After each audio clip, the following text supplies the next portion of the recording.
All right, good morning, good evening, good afternoon, ladies and gentlemen. This is you too. This is Pastor Dow. Myself and Sister Carol, we're up here with Brother Steve and Sister Wenda up here in Canada. We're having a wonderful time with them, catching up on a lot of things, able to get a lot of things done, learning a lot of things as well from Brother Steve and Sister Wenda. They're both highly intelligent individuals, and we love the fact that they are part of the family. It sure is nice and wonderful to know no matter wherever I go in the world that I have family, a place to lay my head, a place that I can call home. And we're having a magnificent time here. The one thing about Brother Steve and Sister Winter, they always enjoy the waterfront too. And who knows, maybe we can commandeer one of these boats right here. And maybe we can get us some skis and stuff. And I get Brother Steve to drive one of those boats and I get on the back of those skis and hit this water out here. Wouldn't that be fun? But anyway, I want to talk to you here just for a second about being wide awake, and it's been on my conscience and mind, especially after being outside of the United States of America, because a lot of times when you are outside of the country, it helps you to reflect some of the things or the benefits that there are in the country, i.e. such as the ability to be able to possess and own firearms, guns, because Canada, I myself personally believe it's a communist country. And no doubt the Queen has a stranglehold on the citizenships up here. They're pretty docile people for the most part, but the police state is just in full force up here, no doubt about it, in literal full force. I haven't had the opportunity to run into any of them whatsoever at all, but events and the things I see, the way people carry themselves, the character and nature is, it speaks for itself. It's something to be said when you realize that whether it be on the social, political, the economic, or the religious front, that you're awake on all fronts and you're not deceived. You actually know exactly what's going on. There's no benefit whatsoever to the people who are wide asleep. And it's just a sad, sad state of affairs.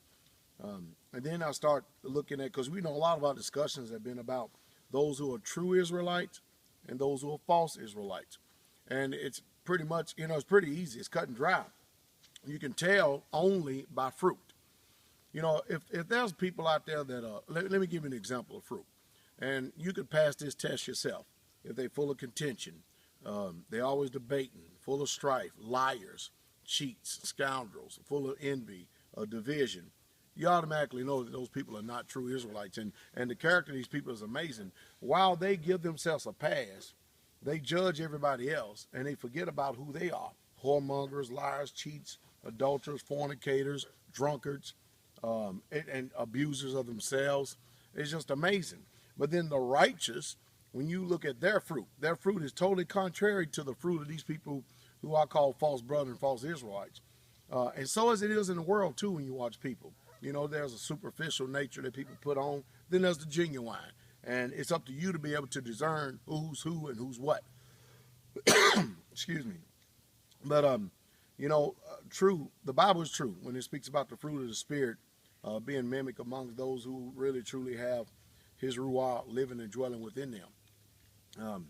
But I tell you what, it would behoove you to actually discern and wake up, because a lot of people, they believe that they have a lot of intelligence. People love flying under the radar. They tell you one thing and they don't believe that you can discern the intent of their heart.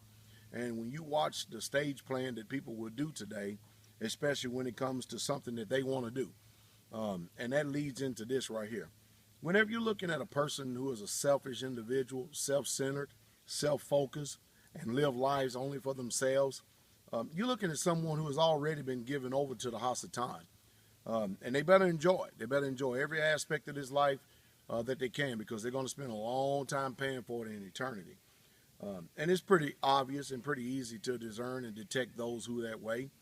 They simply just do not have the heart where the fruit of Spirit is. It's mostly a superficial front that they put up. And notice this.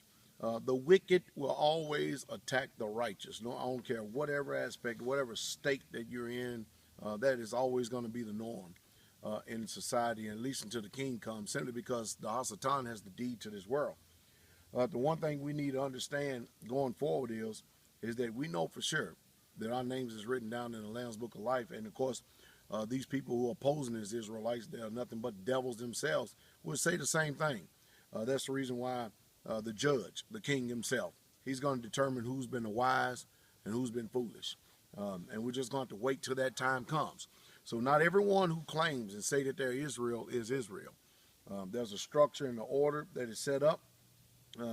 I said all that to say this in this video, and I had many digressions going on in this particular video here. But I hope that you really, truly would actually discern your own self, discern your own heart, and don't allow your own self to deceive you, thinking that you're something when you're nothing, or you're presenting something to someone thinking that they cannot see the intent of your heart, where you believe that you're flying under the radar perception nobody can understand.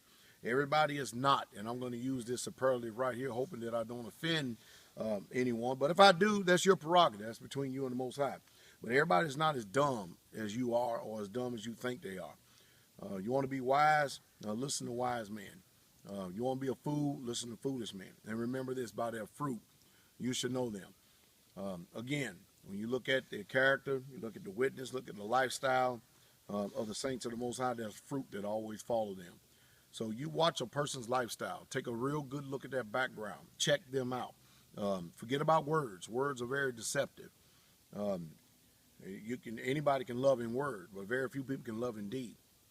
So when you watch them carefully, their lifestyle would tell you pretty much who they are and where their focus and their intent is. A selfish individual, self-centered people, there's no room in the kingdom, and there never will be for them. But anyway, I think I said enough here today to make this video up here in Canada. Elder Doug is in Georgia right now, visiting the saints down there, Elder Rufus and them, getting things squared away down there on that end. I'm sure he's giving Elder Rufus them some sound advice while he's enjoying the saints. Y'all be encouraged. If something comes up, if I have something to hit me and stuff, I'll definitely make a video and keep your heart informed. Shalom, the King is coming. Have a good day.